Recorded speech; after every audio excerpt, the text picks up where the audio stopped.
এখন আমরা এখানে 6টি সংখ্যা যোগ করেছি, তাই 6 দিয়ে ভাগ করব, তাহলে আমাদের গাণিতিক গড়টি চলে আসবে। আর 6 আর 52 যদি আমরা যোগ করি তাহলে কত হবে? 58। এটাই হয়ে গেল আমাদের মধ্য। যে অজীব রেখা অঙ্কন করতে বলেছিল, খুব সহজে আমরা অজীব রেখাটিকে অঙ্কন করে দিলাম। এসএসসি পরীক্ষায় কমন উপযোগী গণিত সাজেশনের 46 নম্বর ভিডিওতে আজকে আমরা সমাধান করব ঘ বিভাগ থেকে অধ্যায় 17 অর্থাৎ পরিসংখ্যান থেকে আমরা যে 14টি প্রশ্ন নির্বাচন করেছিলাম তার মধ্য থেকে 5টি প্রশ্নের সমাধান করা হয়েছে। আজকে আমরা 6 নম্বর প্রশ্নটি সমাধান করব। আর এই প্রশ্নটি অত্যন্ত গুরুত্বপূর্ণ একটি প্রশ্ন, কুমিল্লা বোর্ড 2020 সালে এসেছিল। আর এই প্রশ্নের উদ্দীপক হিসাবে এখানে দেওয়া আছে 36 জন শিক্ষার্থীর ওজনের কেজি গণসংখ্যা নিবেশন সারণী। এখানে একটি সারণী দেওয়া আছে, এই সারণী থেকে আমাদের 3টি প্রশ্নের সমাধান করতে বলছে। ক নম্বরে বলছে এখানে কিছু সংখ্যা দেওয়া আছে 7, 9, 0, 6, 3, 5 সংখ্যাগুলোর গাণিতিক গড় নির্ণয় করো। আর খ নম্বরে প্রদত্ত উপাত্তের মধ্যক নির্ণয় করো। এবং গ নম্বরে বলছে বিবরণ সহ প্রদত্ত উপাত্তের অজীব রেখা আঁকো। তো যাই হোক, আমরা সরাসরি ক নম্বর প্রশ্নের সমাধান দিয়ে এই প্রশ্নটি সমাধান করব। তো চলো শুরু করা যাক। ক নম্বর প্রশ্নে আমাদের এখানে 6টি সংখ্যা দেওয়া আছে এবং এগুলোর গাণিতিক গড় নির্ণয় করতে বলছে। যদি এরকম সংখ্যা দেওয়া থাকে আর গাণিতিক গড় নির্ণয় করতে বলে তাহলে আমরা সূত্রটি জানি, গাণিতিক গড় সমান সংখ্যাগুলোর যোগফল ভাগ হচ্ছে মোট সংখ্যা। তাই এখন সংখ্যাগুলোকে আমরা যোগ আকারে লিখব। 7, 9 যোগ 0 যোগ 6 এরপরে যোগ 3 এরপরে যোগ 5 সবগুলো সংখ্যাকে আমরা যোগ আকারে লিখলাম, কারণ সূত্রটি হচ্ছে আমাদের সংখ্যাগুলোর যোগফল ভাগ হচ্ছে মোট সংখ্যা। এখন আমরা এখানে 6টি সংখ্যা যোগ করেছি, তাই 6 দিয়ে ভাগ করব, তাহলে আমাদের গাণিতিক গড়টি চলে আসবে। 7 আর 9 যোগ করলে 9 এর সাথে 16, 16 আর 6 22, 22 আর 3 25, 25 আর 5 30, তাহলে আমরা এখানে পাচ্ছি কত? 30 ভাগ হচ্ছে 6। এখন 30কে যদি আমরা 6 দিয়ে ভাগ করি তাহলে পাচ্ছি কত? 5। এই হলো আমাদের ক নম্বর আনসার। ক নম্বরে যে গাণিতিক গড় নির্ণয় করতে বলেছিল, খুব সহজ 2 মার্কের প্রশ্ন, আশা করি বুঝতে পেরেছো। এরপরে আমরা এখন খ নম্বর প্রশ্নে চলে যাব। খ নম্বর প্রশ্নে প্রদত্ত উপাত্তের মধ্যক নির্ণয় করতে বলছে। তো আমাদের যে উদ্দীপকের সারণীটি দেওয়া আছে, এই সারণী থেকে আমরা মধ্যক নির্ণয়ের জন্য একটি ক্রমযোজিত সারণী তৈরি করব, আর সেই সারণী থেকেই আমরা মধ্যকটি নির্ণয় করব। চলো প্রথমত সারণী তৈরি করা যাক। প্রথমত আমরা 3টি অপশন দিয়ে সারণীটি তৈরি করব, ক্রমযোজিত সারণী। আর শ্রেণী ব্যাপ্তির মানটি আমাদের উদ্দীপকেই দেওয়া ছিল, গণসংখ্যাটাও দেওয়া ছিল।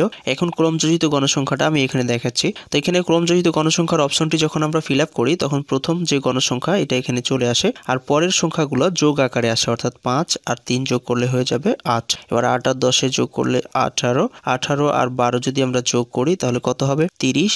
এরপরে 30 আর 4 যোগ করলে হয়ে যাবে 34, 34 আর 2 যদি আমরা যোগ করি তাহলে হয়ে যাবে 36।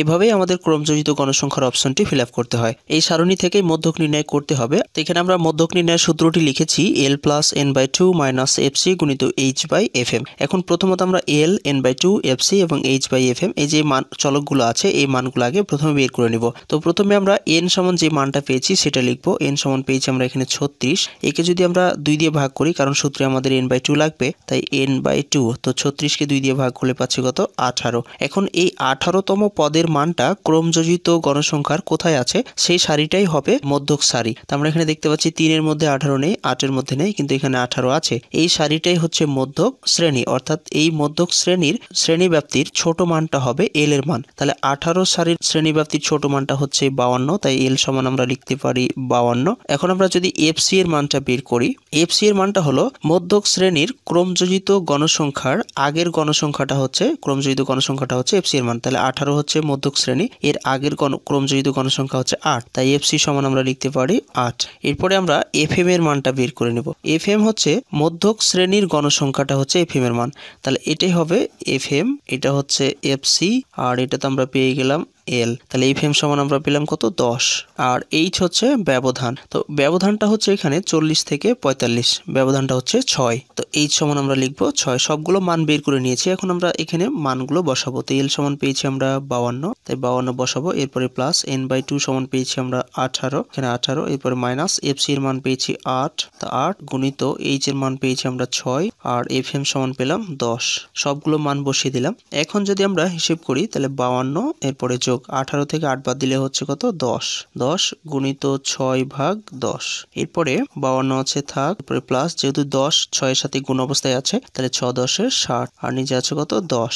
এখন যদি আমরা 60কে 10 দিয়ে ভাগ করি তাহলে 60কে 10 দিয়ে ভাগ করলে 6 10 60, 6 পাচ্ছি, আর 6 আর 52 যদি আমরা যোগ করি তাহলে কত হবে? 58। এটাই হয়ে গেল আমাদের মধ্যক। তো আশা করি তোমরা বুঝতে পেরেছো, খুবই সহজ, একটু মনোযোগ সহকারে দেখলে খুব সহজে করতে পারবে। এরপরে আমরা এখন গ নাম্বার প্রশ্নটি সমাধান করব।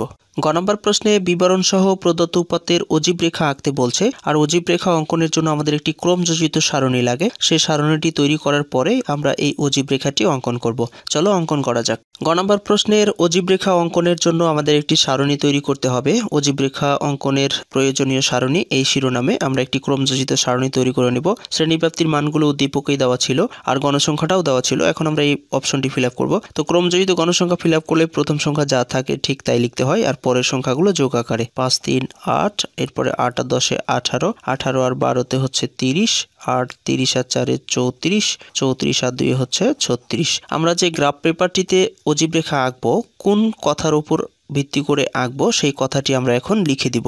গ্রাফ পেপারে অজীব রেখা অঙ্কনের জন্য আমরা একটি নির্দেশনামূলক কথা যে লিখি সেই কথাটি আমি এখানে ছোট্ট করে লিখে দিয়েছি। ছক কাগজের x অক্ষ বরাবর শ্রেণীব্যাপ্তির উচ্চ সীমার 6 সমান 5 ঘর এবং y অক্ষ বরাবর ক্রমযোজিত গণসংখ্যার 1 সমান 1 ঘর ধরে অজীব রেখা আঁকা হলো। এখানে 6 সমান 5 ঘর ধরেছি এর জন্য যে ব্যবধানটা আমাদের 6 আছে, আর 6 করে নিলে গ্রাফ পেপারটি আমাদের সুন্দর হবে না, সেজন্য আমরা 6 সমান 5 ঘর ধরে নিয়েছি যাতে আমাদের অজীব রেখা অঙ্কন করতে সুবিধা হয়। গ্রাফ পেপারে x অক্ষ y অক্ষ ধরে নেওয়ার পরে আমরা এখন এই মানগুলোকে গ্রাফ পেপারে বসাবো। এটি হচ্ছে আমাদের গ্রাফ পেপার। এখন আমরা x অক্ষ y অক্ষ ধরে নিব। এরকম করে আমরা প্রথমত একটি চিহ্ন দিয়ে দিব যাতে আমাদের রেখাটি বোঝা যায়। এই পাশেও দিয়ে দিব।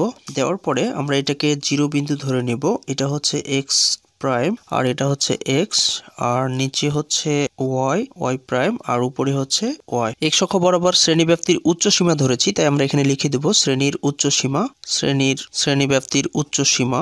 x অক্ষ বরাবর আমরা শ্রেণীব্যাপ্তির উচ্চ সীমা ধরেছি, আর y অক্ষ বরাবর ক্রমযোজিত গণসংখ্যা। তো আমরা এখানে প্রথমে একটি ভাঙা চিহ্ন দিয়েছি যাতে আমাদের 45-এর আগের মানগুলোকে বোঝানো হয়। তো আমরা এখানে 45 বসাবো যেহেতু শ্রেণীব্যাপ্তির উচ্চ সীমা ধরেছি। এরপরে 51, 51 পরে 57, 57 পরে 63, আমরা আগে উচ্চ সীমাটা লিখে নিচ্ছি। এরপরে 69, 69 পরে 75, শ্রেণীব্যাপ্তির উচ্চ সীমাগুলো লিখে নিলাম। এখন y অক্ষ বরাবর গণসংখ্যাগুলোকে বসাবো। আর উপরের দিকে যেহেতু আমরা 1 সমান 1 ঘর ধরেছি, তাই 45-এ আছে 3 ঘর, 3 ঘর পর্যন্ত যাব।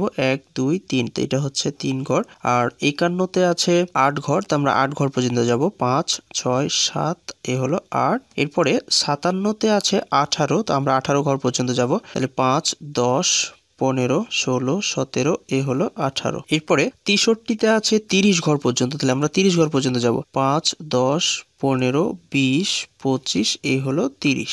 এরপরে 69-এ আছে 34, তাহলে আমরা 34 ঘর পর্যন্ত যাব। 5 10 15 20 25 30, যেহেতু 34 ঘর তাহলে এই হলো 34 ঘর। 75-এ আছে 36 ঘর, তাহলে আমরা এবার 36 ঘর পর্যন্ত যাব। তাহলে 5 10 15 20 25 30 35, এই হলো 36। এবার আমরা রেখাগুলোকে যোগ করে দেব। এখান থেকে শুরু হয়েছে তাই এটা থেকে যোগ করব। আমরা সবসময় দুটি করে বিন্দু যোগ করব। দুটি করে বিন্দু যোগ করে দিচ্ছি।